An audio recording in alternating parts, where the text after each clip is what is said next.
All right, good evening, gentlemen. Yeah, exactly. I always forget they're up there. Historical theology, back into it. Monday night, good stuff. So our study on church history. Last week, we came across what we called councils and controversies, and we're getting into a transition time in our study. Remember, what do we refer to that first 500 chunk as? What's that time frame? What do we call that? Anybody remember what's that first 500 years called? Has to do with patriarchs. Right? Good. Patristic period. And we've been dividing that up by the first council that we talked about, which was the Council of Nicaea. And so somebody remind us and refresh our memory about what year that was. When did that happen? 325. Good, 325. So that's kind of the time marker that splits it up for us. We have ante-Nicene fathers, which are before Nicaea. Then we have Nicene church fathers, which are at the time of the Nicene Council. Then we have post-Nicene fathers, and that's where we've been the last couple weeks. And we're moving along. We're transitioning into the next time frame. We're going to get into the Middle Ages and things like that. So we have gone back and we're looking now ahead at some of the other councils, because if you recall, I told you that there are 7 ecumenical councils. And by that I mean kind of worldwide councils, that these councils have representation from the church in the East and the church in the West. Because remember, there's a split empire, and it's going to split and divide into the East and the West. And we'll talk more about this later, but if you will recall, in East, the language was primarily Greek. In the West, what is the primary language? What are we talking about? East is Greek, West is what? Latin. Good, Latin. West, the capital is going to be Rome. East, the capital is going to be Constantinople. And eventually, you're going to see that church is going to split. It's already split into the East and West, but what we're talking about is in the West, it's eventually going to become Roman Catholicism. In the East is essentially going to become Eastern Orthodoxy, Greek Orthodox. And so we're going to see a lot of that happening. But first, remember some of these councils. We did look at the second council last week, but I want us to look at it again tonight just to refresh where we're at, and then we'll move on into the next few. So the second ecumenical council is the Council of Constantinople. It happens in 381, and Emperor Theodosius is the emperor in charge at this time. Who was the emperor at the first Council of Nicaea? Remember? Constantine? Yes, Constantine. And remember, that's impactful. The ones that we should remember, I know we're not going to remember all these dates. We're not going to remember Theodosius. We're not going to remember probably, the Council of Constantinople or Ephesus or, all these other ones. But the first one is pretty significant, okay? Council of Nicaea is significant. 325 is significant because it's the first major worldwide church council. Constantine is significant. Why? Why would Constantine be significant in a church history study? What's significant about? Front of the church. He made Christianity maybe acceptable. But at least in what aspect, I should say? What sense? He made it What do you mean? allowable, right? Christianity, the new Good. The official religion. Good. Right. So Just good. to make it acceptable. Get right. He made it at least legal. Okay. It wasn't till after him. I think it was Theodosius was the one that actually declared it the official religion of Rome. But yeah, it went from a time of persecution, right? And the church is being persecuted under Rome for a good 250 years or so. And now Constantine gets in there, and the whole feel of the church changes, and the persecution has gone away, and now they are welcome to worship openly and to write their books and things that they want to talk about and to preach and to teach the gospel openly. So that's definitely a significant change there, and that happens under Constantine at Nicaea in 325. Okay, so this one, skip forward about 50-something years, you've got the next Council of Constantinople, and if you'll remember, the major thing at Nicaea, the major discussion that was happening was over the deity of Christ.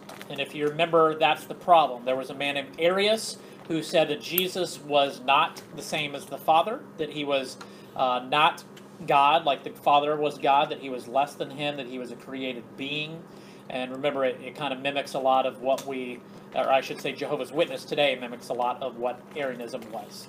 And then he was going against Athanasius, who was one who was standing up for Trinitarianism and the Orthodox view of, the Godhead 3 in 1, and Jesus is fully God, just as the Father and just as the Spirit. But I told you that that Arianism thought doesn't go away. Okay, the council sides with Trinitarianism, but the Arianism followers, they don't go away. Okay, they just continue to do this. And so here we are now, in 381, much later, and now we're going to talk about this a little bit more, because finally at this council, Arianism is denounced and is called a false teaching. Okay, and again, that's the thought that Jesus was not equal to the Father. And in all these councils, really, guys, we're about to see, we're going to go through them pretty quickly, but the major point of the councils is because we're at a time in the church right now where Jesus' deity and his humanity are being questioned, and that's a big deal. Okay, so that's why we're looking at most of these things. Apollinarianism is the next attack that happens, and this is by this man Apollinaris. I know this is review from last week, so a lot of you have it in your notes there too, so I'm going through this one a little quicker. But Apollinaris denies now the humanity of Jesus. Kind of like Docetism, he says that Jesus was God just in a human shell. So he wasn't actually a human. He was actually just God, but he just kind of manifested and looked like a man. And so the council rejects this thought and this notion as well. We have 2 John 7 there, and I will flip over there real quick just to read it for you. We went through that again last week, but 2 John 7, John tells us, and speaks exactly to this point. He says, "For many deceivers have gone out into the world, those who do not confess the coming of Jesus Christ in the flesh.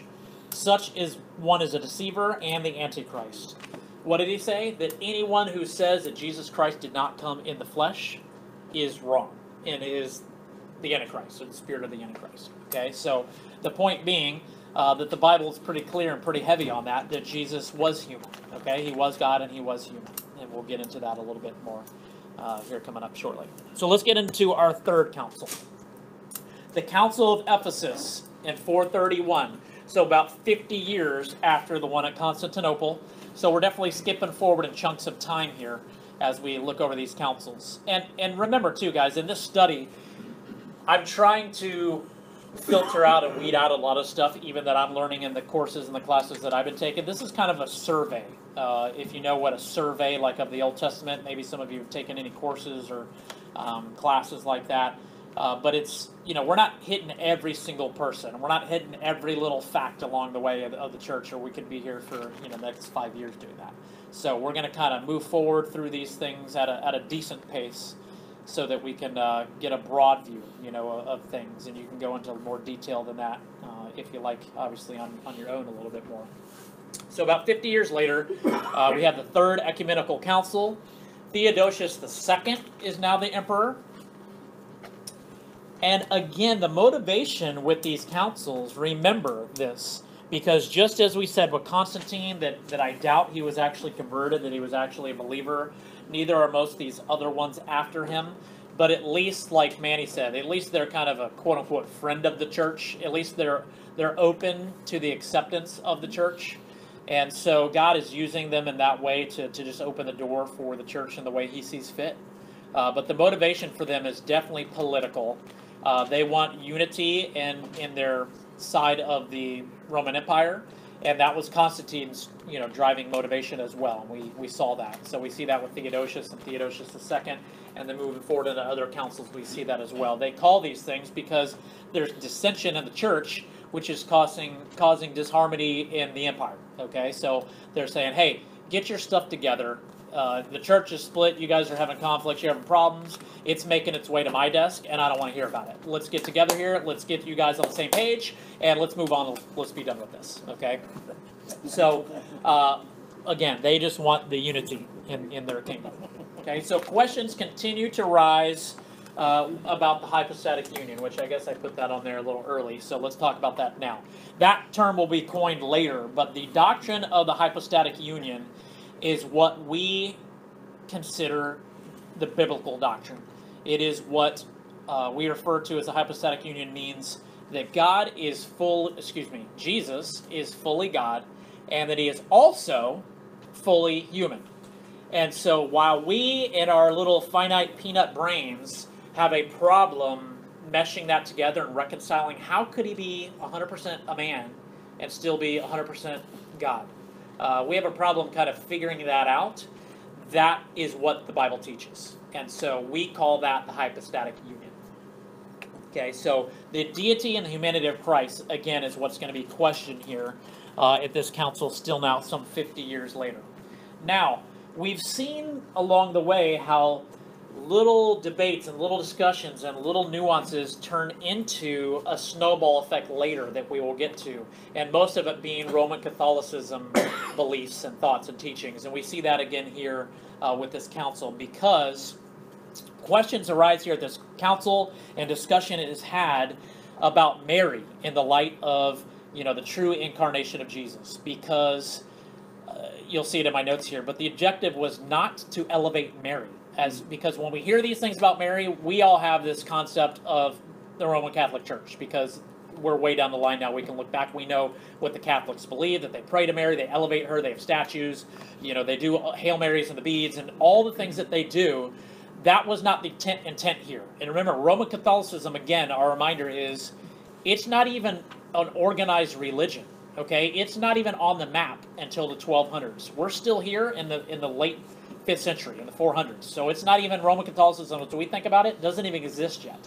Okay, so the intent was to actually defend Jesus' true incarnation in his true humanity and show that he had an actual human birth. He has a human mom. He was a human being. He was born as a human baby. So that was the intent of showing these things. And then eventually, obviously, we know what's going to happen is it's going to get twisted to where Mary becomes elevated, you know, along the way that it goes. Okay, so again, elevation of Mary as a result of efforts to defend and protect the doctrine of Christ's humanity. And that's where that all stems out of. So see, even when you stand up for the right things and you do take the right measures and make the right arguments, and you know the apologetics behind it, and you're doing these things, still sometimes people misconstrue things, and they will start to take it out of context and believe what they believe, and just go on down another path. And that's what we see from the beginning of creation, you know, since the fall. So that's just what's going to continue to happen. Another thing that is significant that happens at the Council of Ephesus is that they formally denounced Pelagianism. And we talked a little bit about this off camera beforehand tonight. But remember, Pelagianism was Pelagius, and he was outspoken against Augustine. And so Augustine's view, and the Orthodox view of the church, by the way, was that, and let me start with Pelagius. Let's start with his view. Pelagius said that Adam's sin had no effect on us, that we are basically, all human beings are born, are pretty decent, are pretty good. And we have free will, and we can make good choices, and we can therefore choose to believe in God. And it's our choice to either choose to accept him or to reject him. That's Pelagius' view. And so the view that Augustine has is that all men are essentially bad and are incapable of making good choices, because all you would ever choose is bad and evil, and you would never choose God. And in fact, without God intervening, you can't choose God, and you don't choose God. And that would be Augustine's view. And you guys know here at this church, that's what I teach and we believe, and that's what we would refer to nowadays as Calvinism versus Arminianism. But here we are over 1,000 years before those guys are ever going to say anything about it. These guys are saying about the same topic and the same subject. So it's not like anything's new. It just keeps going and keeps going and keeps going. But I think it's significant to point this out because the Orthodox view, according to this council, is the view that we're talking about, of election, of true election that God chooses, men did not choose. And so Pelagianism is denounced. Okay, so in the day and age, think about that, in the day and age that we live in, with Calvinism and Arminianism, and kind of easy believism, and man chooses or rejects, or God chooses. And that would never happen today, that we would have a council and say, well, your teaching is wrong. That's the wrong view. That's what happened. And the Orthodox view in the church was, we're with Calvin in that sense. We're with Augustine, and that's the view. And the ones who are saying you have free will and you can choose God or reject him, you're wrong and you're out. That's not the right view. Okay? So that's pretty significant. Because it's never going to go away. Again, it's in the church today. So it's not like it went anywhere. Here we go with a couple other guys, because here now arise new problems at the Council of Ephesus. But they are new, but they're not, because remember, it's still all revolving around that hypostatic union. It's revolving around the deity of Christ and the humanity of Christ, and how do we reconcile this? How do we figure this out? And all these men, it seems, were just consumed with trying to figure this out. And can I tell you, you're not going to figure it out. I don't have it figured out. Brian, he's smarter than me. You got to figure it out, dude? Because there are just mysteries to God. Do you understand? Deuteronomy 29:29, again, the secret things are of the Lord, okay? He gives to us what he wants to reveal to us. And those things are for us to know and to recognize, and he gives us understanding. But we truly can't understand some of these nuances of the things that we know, and we must believe them and accept them by faith. Right? We understand that? It's a mystery, and we should embrace some of the mystery about it. Can you understand how he can be fully God and fully human at the same time? I don't think anyone's brain can understand that. You must accept that by faith. Why? I accept it by faith because the Bible says it. So I believe it. And, call me crazy, but that's just where I am in my walk with God. If it says it in here, I believe it. And that's where I'm going to stand on it. So Nestorius... We're going to meet two more guys here, Nestorius and Eutychus. So Nestorianism, they all get this like Ianism. You catch it? Pelagius is Pelagianism. Arius is Arianism. So they all have isms. But the point here with Nestorianism is that he taught that Jesus had two distinct and separate natures. So he has a divine nature and a human nature. And I would say, yep, you got that right so far, right? He's got divine nature and human nature. That's what we're talking about with the hypostatic union. But the problem is, he says that you got two of them living in the same body. And so the way I remember this is essentially it's bipolarism. Okay? He's saying that you got two people in there, and one is acting at one time and another's acting at another time. Get it? They're just taking turns and doing what they do. And so sometimes he was God, sometimes he was a man. And so that's his view that is brought forth to the council at Ephesus.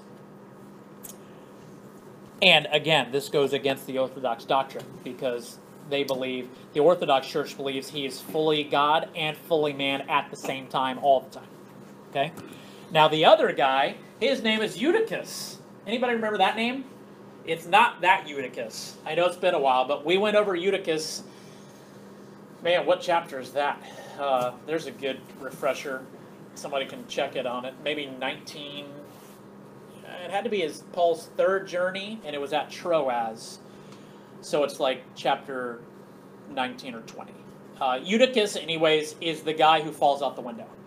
Eutychus is the one who, remember, Paul's preaching well past midnight in Acts, and the guy falls out the window and he dies, and Paul goes down and lifts the young man up and raises him up. His name is Eutychus, but that is not this guy. Okay? Eutychus taught this, and this is called Eutychianism. Okay, Eutychianism taught that Jesus had one nature, that it was kind of a hybrid. So Nestorianism is bipolar, Eutychianism is a hybrid. So essentially he has human nature, divine nature, and that kind of mesh together a little bit and make one new nature, and it's only one. Okay? So that's Eutychus's name, which would mean, again, that it's a hybrid. It's part this and part this, so you don't have fully God and fully man.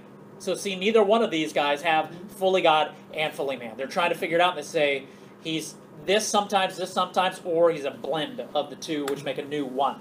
But neither one of them are with the Orthodox view. Go back. Sorry. Yeah, no worries.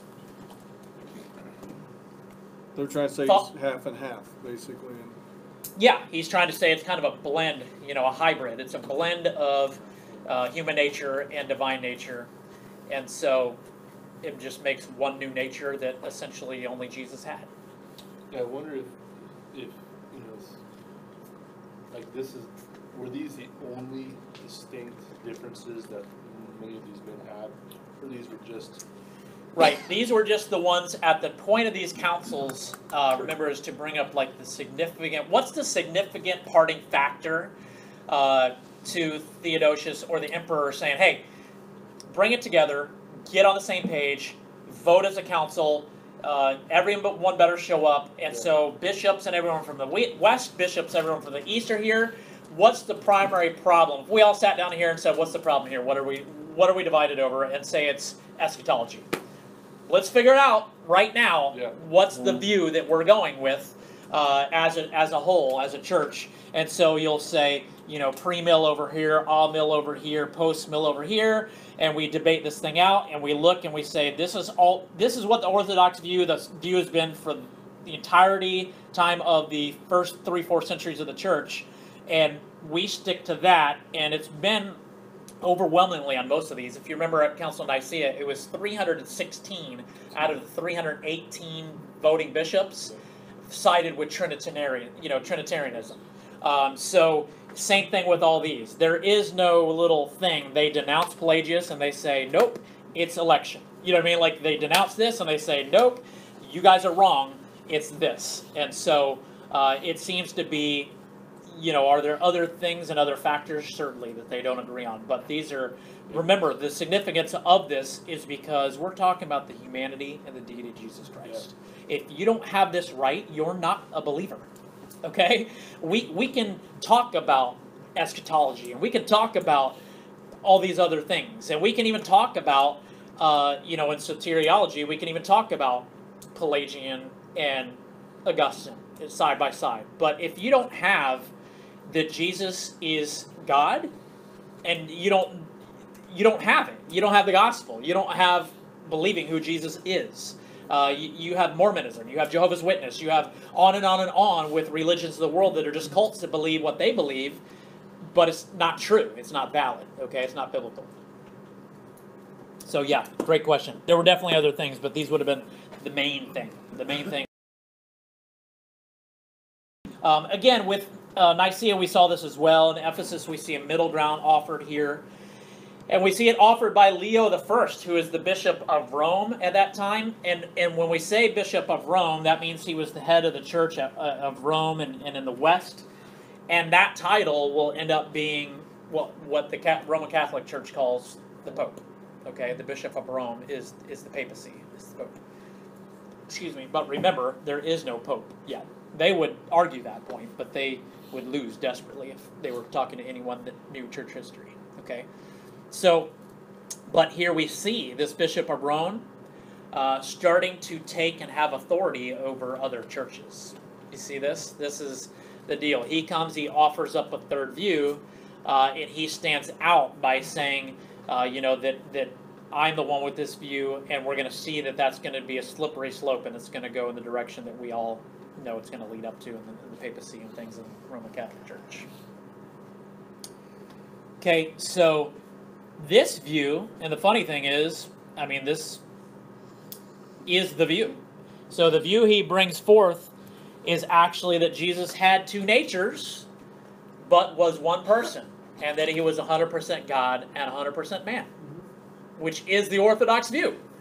So Leo brings this up and brings it to the council, and this will be solidified at the next council, and that's going to lead us into our next council here tonight. I'll let you guys catch up with the notes.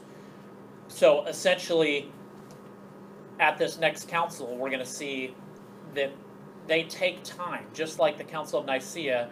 It took almost 56 years or so, I think it was, to the next one, 381 at Constantinople, before they denounced the one view and said this is the true view.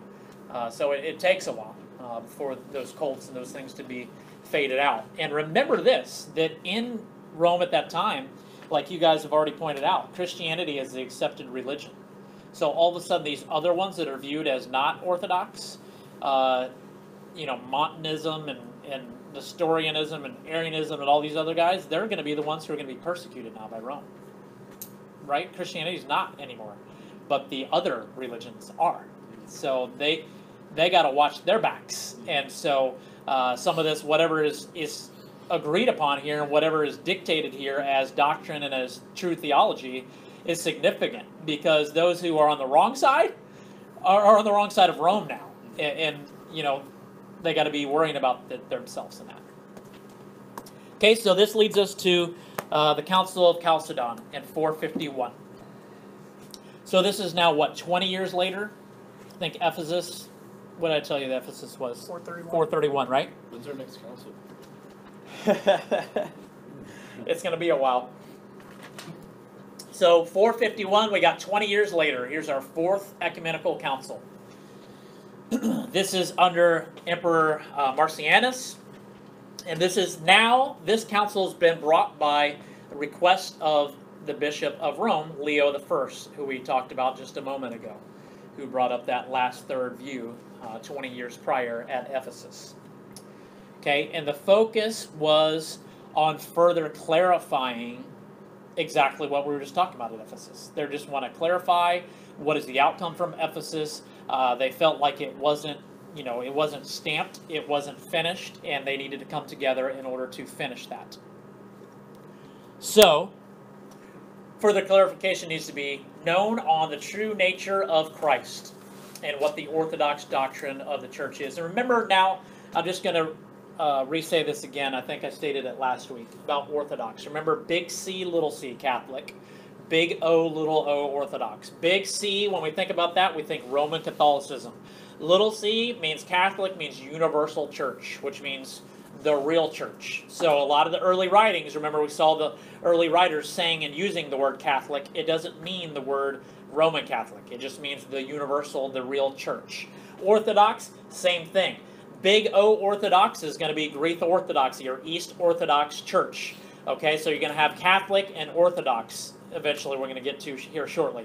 But what we're talking about is little Orthodox, little O Orthodox, which means the straight view. Okay, the straight view of the mainstream church.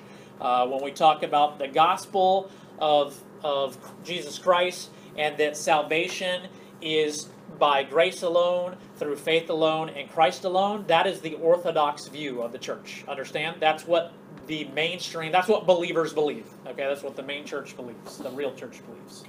Because all these Roman Catholicism, Jehovah's Witness, Mormons, they call themselves churches, but understand, that's not a church. You guys with me? What is church? Believers. Okay? So those are not churches. They can say whatever they want, but the truth is the church is what Christ is building, and they are his chosen people. Okay, so at this council at Chalcedon, we now denounce, just like you just see the next council kind of denounces the last thing they were talking about and kind of gives, the statement of where they're at. So this one denounces Nestorius and Eutychus. So remember, those were the two who were saying Nestorius is the one who said that it's the bipolar view, and then Eutychus is the one that said it's a hybrid view, and both of those are thrown out, and they're both denounced as false doctrines. And now Chalcedon comes up with their own definition of what we will call and what will become called the hypostatic union.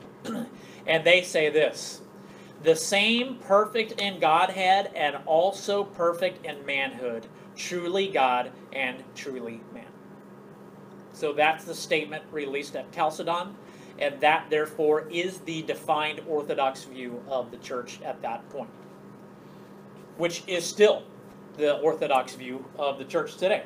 Okay, hypostatic union, fully God, 100% God, and also 100% fully man. Thoughts, questions, comments? Seems like after 4 counselors, that's what they've talked about the whole time. It's like, go from here. That's a great point, Sky, right? We started in 325. And where are we at? 481. Been a long time. And we got 2 more councils coming that you're going to see are spread over a longer amount of time. And it's still continuing to be debated, continue to go on. And so you can see the main problem and division of the church for these couple centuries here is the deity of Christ and the humanity of Christ. And that's why it's so significant. That's why they keep calling these meetings and keep calling these councils. Because yes, it may have been a political view, and be mindful of this. Yes, it may have been Constantine or Theodosius or whoever calling these councils because he wanted unity in his kingdom, but who's orchestrating all that? The Lord is. Because look at what they're battling with and struggling with this whole time. The big deal. It's a big deal. And so these councils are coming together, and we see them, coming up with the doctrinal and theological view that the church needs to be standing on, and the majority of the men in the meetings are standing against Nestorius, against Arius, against Eutychus, against the ones who are saying false doctrines, and they're standing firm, and those ones are getting denounced and they're getting pushed out, and we're staying orthodox and we're staying on what the scriptures say. So that's significant. It's man trying to figure out God. Right. Man wants to know. Right. To be God and wants to know. I want to understand it all. You don't. That's something that you just. It is. It's the truth. It is what it is. Right. Yeah, that's right. Figure it out. There's mysteries to God, bro. Amen. And that Amen. hypostatic union is a mystery. Man, it's just a mystery. And you got to accept by faith or you don't. All of these are opinions, and everyone wants to put their name and tag it next to their opinions, so they're better than God, because everyone wants to be God. Yeah. But it's really not much different than even all through the Old Testament. The Pharisees and everybody, it's all comes down to Christ, and if he is who he Right. says he is, and Right. and he is what he says he is, Right. which is a complicated kind of thing Certainly. for us. You know what I mean? It's hard Very to reconcile. complicated. Thank the Lord that it is complicated because it's easy to figure out. And when God, we don't have to understand it. Yep. Preached about that yesterday. He didn't make it by signs or by things that you can see or that he shows you. He made it by faith. That's how he did it. It's simple. That's Yep. Right. That's the thing. It's complicated, but you know what? It's so simple. Right? He makes it. And that's just another one of those mysteries. Like, it is complicated, and it is simple. Go ahead. Yeah, you see, I mean, it's simple for us to read that second paragraph there, but you can also see the difficulty as you try to wrestle with the fact that all of my math equations disagree. And every time I take one apple and another apple, I end up with two apples. All of my other experiences in life don't jive with that second thing. So, Yeah. of course, there are tendencies to explain away what we see and what we read in a more rational way that makes sense to us, to dumb it down, if you will. So I understand why they would Me too. why they would argue it, why they would have these debates, why they would have these struggles in their And own we still do. minds, in their own minds. Yeah, we still do. And some other synonyms for the word orthodox. One is sound. Good. So if the structure is sound, it's not hollow. It's firm. It's solid. Yeah. And so this teaching is orthodox. It's sound, and there's no holes in it. And also genuine, meaning this teaching is orthodox. It's genuinely coming from the Christian scriptures. It's not a representation or a copy or a variation. It is, no kidding, genuine from the scriptures. This is what it says. And some of these things are clear for us to look and say, Nestorius or Eutychus, I mean, what you're saying is scripture, it's not what it says. Right. That's not sound. That's not genuinely from the scripture. You may have itching ears and you like that and it makes more sense to you and you'd like to teach that and propagate that, but that's not an orthodox, sound, genuine Christian teaching from the scriptures. Right. Good. Good. Yeah, and like we just said, a couple of you said it, I mean, it still continues to happen. It's going to continue to happen until Jesus fixes it all at the end. It's still going to just happen because we're men, and yeah, we want to figure things out. And I come to the scripture with this kind of hermeneutic, you come with another, and I have my prejudices and you have yours, and it's just still going to continue to happen. But, to Brian's point, there is the orthodox sound teaching of scripture. And so do you hold to that, and how firmly and how strongly do you hold to that? How bold are you, as an individual, as a church?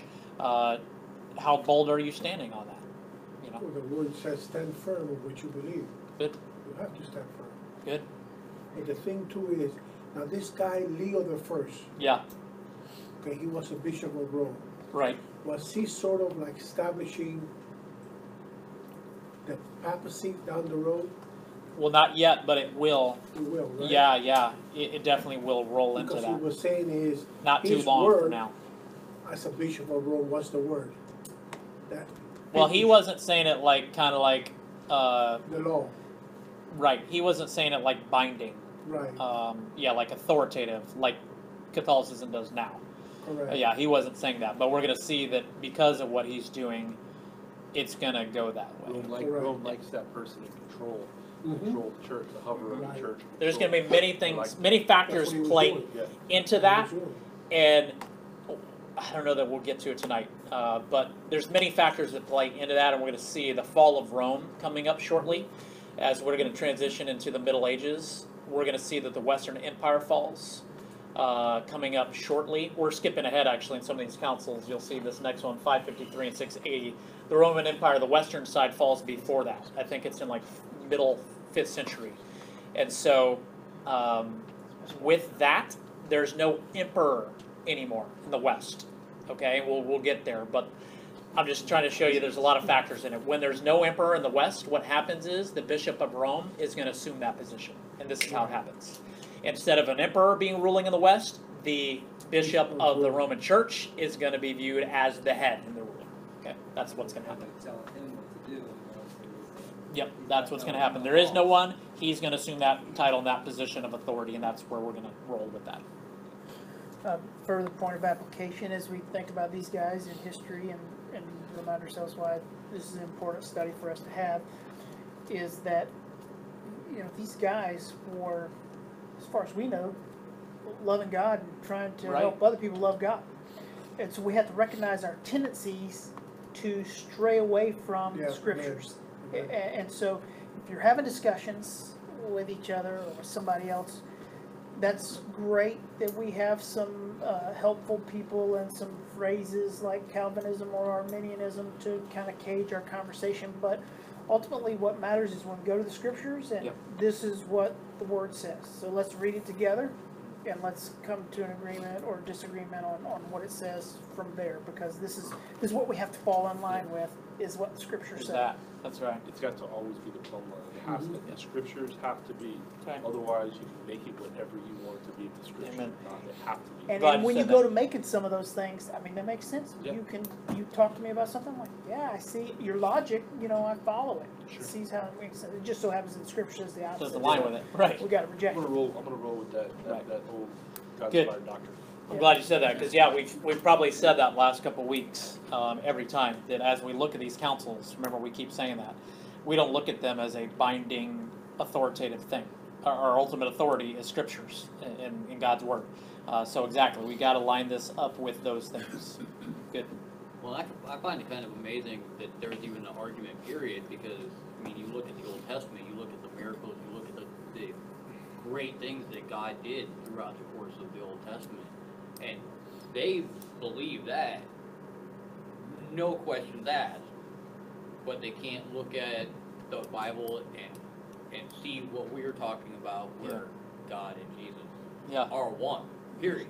Yeah. Like, you believe everything else that you read, but not one part you just can't wrap your mind around. But you can wrap your mind around some dude standing there and saying, part the water. Yeah. Like, Yeah. okay, that makes sense. Right. Yeah, it makes sense. You Good. think you gotta, like he's saying, I mean, that's kind of the thought process is, you know, you got a God that made everything, did all these amazing things. Right.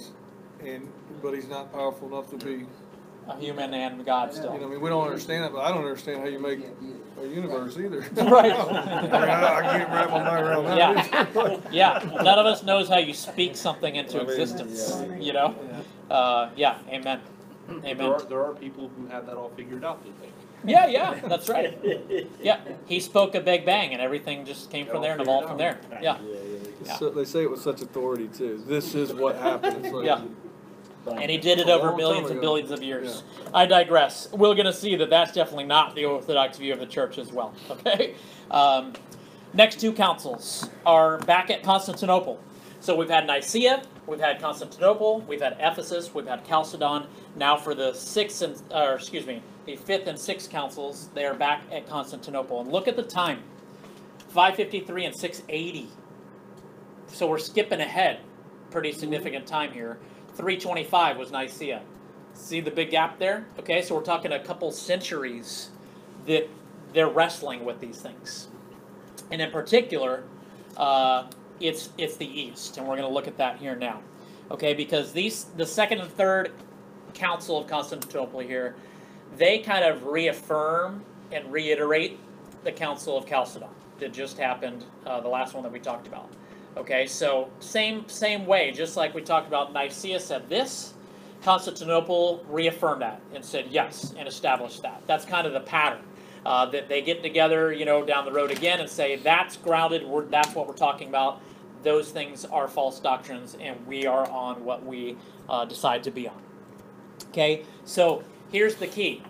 Chalcedon set straight the hypostatic union, okay, the 100% God, 100% man view in the Western Church. But the Eastern Church is the one that continues to struggle with it.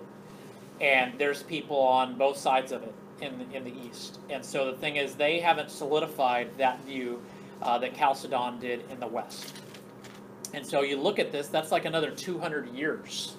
Okay, so it's about another 200 years while the West has this thing pinned down in doctrine that the East struggles with it, and they just don't understand. And so that's what the main point of these two councils are, especially the Second Council of Constantinople. Okay, but many in the East believed the same things we see again from Nestorius and Eutychus, that Jesus had one nature, is what some believe, that it was a hybrid or a mixture or a blend, and that others believe he had two total different natures, kind of the bipolar thing again, that he has one at a certain time and another at a certain time. Again, just trying to wrestle with this mystery of God. They just continue to struggle and continue to struggle in the East with that for a couple hundred years after even the West has solidified that.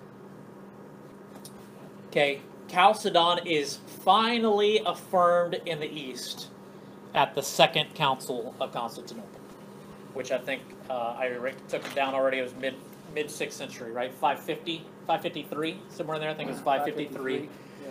So they finally confirm that, and they finally go with that. So you see, their struggle's real. It's a big struggle that they're having with this deity and humanity of Christ. And so that's the significance of these councils, because that's significant in Christianity, right? I mean, it's the core doctrine. Jesus is the core and the heart of the gospel. And what you think about Jesus is vitally important to what you believe, and if you're a Christian or not.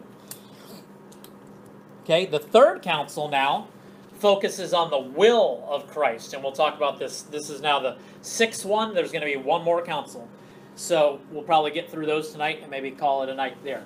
This third council of Constantinople is now focused on the will. So essentially they've gone from, it's, divine nature and human nature, but now how many wills does he have? So he has two natures, and we're going to go with he's 100% divine nature and 100% human nature. But what about his will? Does he have a human will, or does he have a divine will? Does he have a human and a divine will? Does he have one will, or does he have two wills? See where they're going? Just further down this rabbit trail, to go along with the one or two natures. So ultimately, do whatever he wants. I know. Again, there's only one will. Good call, and I'm with you, Justin. Again, embrace the mystery by faith. Just embrace it, go with it, and see if over the course of, if you're a believer, you have all eternity to look forward to, that maybe he reveals it to you more in depth. Maybe you'll get it a little more somewhere down the eternal line, okay? But for right now, it's going to be hard. So ultimately, the two-will position wins out. That Jesus had, yes, divine and human nature, and he has divine and human will simultaneously at the same time. Okay, just like what they said about the wills. And you've got my note there on what we've already talked about so much about embracing the mystery. Deuteronomy 29:29, write that one down. If you don't have that one committed to memory, it's a big one. Because anytime you find yourself wrestling with these kinds of thoughts and thinking, hey man, I can't figure this out, Deuteronomy 29:29. Okay, the secret things are for the Lord. I would think that they would use it as a proof text when Jesus is praying in the garden, Lord, possible, let this cup pass from me. Nevertheless, not my will, but your will be done. Yeah. Yeah, good. Yeah, and it's humanity, obviously. He didn't want to, no one would want to do that. Good. Okay, so just some more notes and thoughts and encouragement on what we've been already articulating. But remember why we're talking about all this, okay? What's at stake here at all these 6 councils that we've looked at so far is the heart and soul of the gospel. It's Jesus, it's humanity, his deity. It's all about Jesus. And so you must get this right, because if you don't have this right, then you're not right, okay? You're not in the right standing with the gospel and with the scriptures if you don't have this right. Do you have to understand it? No, I don't understand the hypostatic union. I just believe it, again, by faith, because the Bible says it, and I believe it. That he was in his human will and nature, like Brian was just talking about, when he asked the Father, don't send me to the cross, I don't want to do it. When he says, I hunger, when he says, I thirst, when it says he wept. You know what I mean? There's human nature all over the place. There's also divine nature, obviously, all over the place. So, it definitely shows and tells that he was 100% God, 100% man. Okay? And ultimately, it leads us, hopefully, to being stronger in our faith and how to defend our beliefs and how to stand firm, like we see so many of these early church fathers that we've been looking at now in the first 6 centuries or so. We've seen a lot of that. And again, we call that apologetics, right? Knowing what you believe and why you believe it, being able to defend it. Big deal. 2 Peter 3:15, right? Always be ready to give it a defense. Okay, so always be ready to give an answer. And so that's what's been happening. And now we see how the New Testament church has been doing that for 2,000 years, right? This is something that's been going on for a long time, and it's going to continue to go. So our final ecumenical council is the Second Council of Nicaea. So Nicaea starts it out, Nicaea ends it off in the 7 major councils. It's got Nicaea as the bookends, and that's in 787. So look, we've skipped forward a lot, right? From 325 to 787. So some 450-something years, a long time, okay?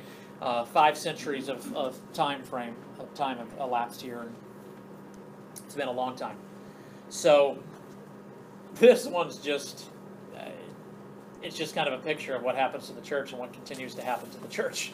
Because this one just gets so far off the tracks, it's just unbelievable. But we are going to, in light of that, see why. And I led us up to this a few times. We've discussed what really happens in Rome. Because now Christianity is embraced. It is viewed as the official church of Rome. Therefore, remember what's going to happen. Everyone in Rome is going to claim Christianity as their religion. So you're bringing all these pagan sinners into the church. Understand? Which is essentially the problem we still have with the church today, and it's going to continue to be that way for a long time. Society is infiltrating the church, and their thoughts and their ideas and what they like and what's appealing to them infiltrates the church. And so now we do church to attract them and to appease them, okay? And that's what happens. But in this view, at this time, it's really bad because this council actually deals with icons, is what they refer to it as. And these are just essentially idols. These are figurines, these are pictures, these are statues of Jesus and Mary and Peter and all the apostles and all the saints that they will call them. Because why? Again, Rome at the time has multiple gods. So they are polytheistic, yes, many gods. And they don't worship the one true God. But there is a church in Rome, the true church, that believes in Jesus Christ and the one true God. So now that church is deemed as the official church of the Roman Empire. So all, like I said, all the pagan practices from all the people come in. So all the Greek gods and all the Roman gods and all the gods that they had around, they bring into the church.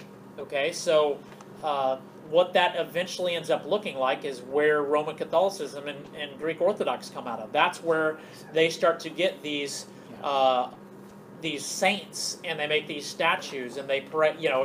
If you lost something, you pray to Saint such and such. Well, that's because there was a Greek god that you would pray to if you lost something. So that became now a saint in the Christian church that you pray to define something. See what I'm saying? That's what happens. And they bring that all into the church, and the church just gets, infiltrated and barraged with all these things, and it becomes now a part of the Roman church. And that's what's going to continue to be the Roman Catholicism is coming up, and they're going to continue those practices that we see, starting to take place now in like the 8th century. When did Rome So- fall, for reference? Sorry? When did Rome fall? Like 453, I think. So the West falls in like the 5th century, in the mid 400s, but the East hangs on until the 1400s. And we'll get into this more, but that's actually how you get the dates of the Middle Ages. The dates of the Middle Ages, when you think about it in an easy point, is from 500 to 1500.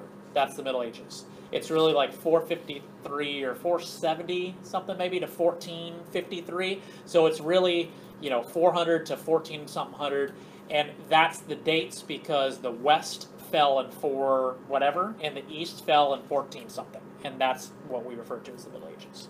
So to answer your question, the West was much earlier. It was like 400 something. The East won't be till 14 something, and that'll be there with the rise of Islam. We're gonna get there probably next week or the week after. So there's a lot to that. That's a good question. And this might be speculative to say this, but I know for Hinduism, the idea of the statues is very financial because it creates a lot of commerce within the country. Yeah. I'm wondering if during this time, you have someone who makes a statue, what's that statue worth? It creates a little bit of commerce. There's some money involved here in that kind of stuff. And Yeah. I know for Hinduism, it's very, very big. Well, I mean, all the way back to Ephesus and Diana and Paul and on the trip, and you ruin our livelihood. This guy's losing. We're losing money because they're not buying our statues and our goddess anymore. Right. Artemis or Diana, goddess Diana. Yep.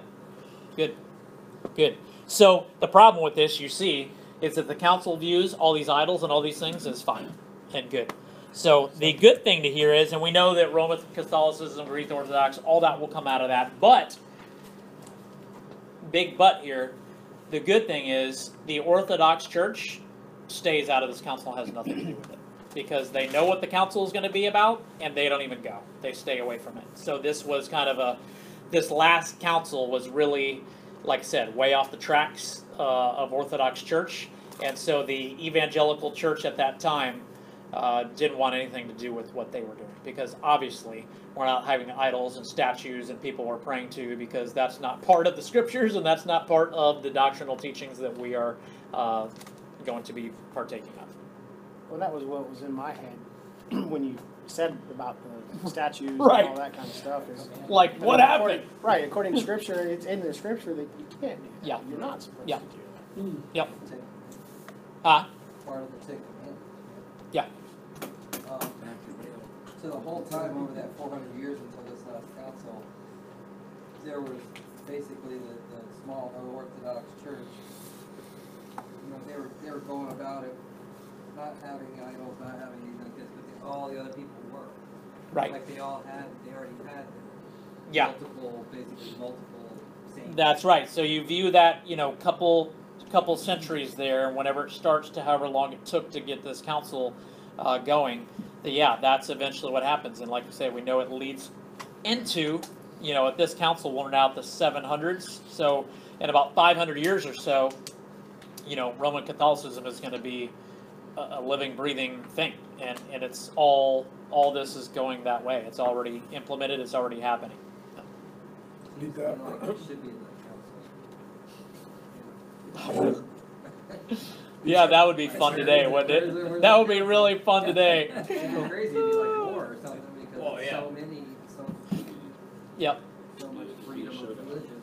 Well, that's the problem, and that's where the world today has just gone the other way of tolerance, and let's all just get along and all that stuff. And that's what would happen at councils nowadays, because as soon as you were to have a council and you were to have someone like me or John MacArthur, or somebody that's just going to say what they think the scriptures say and just that's it.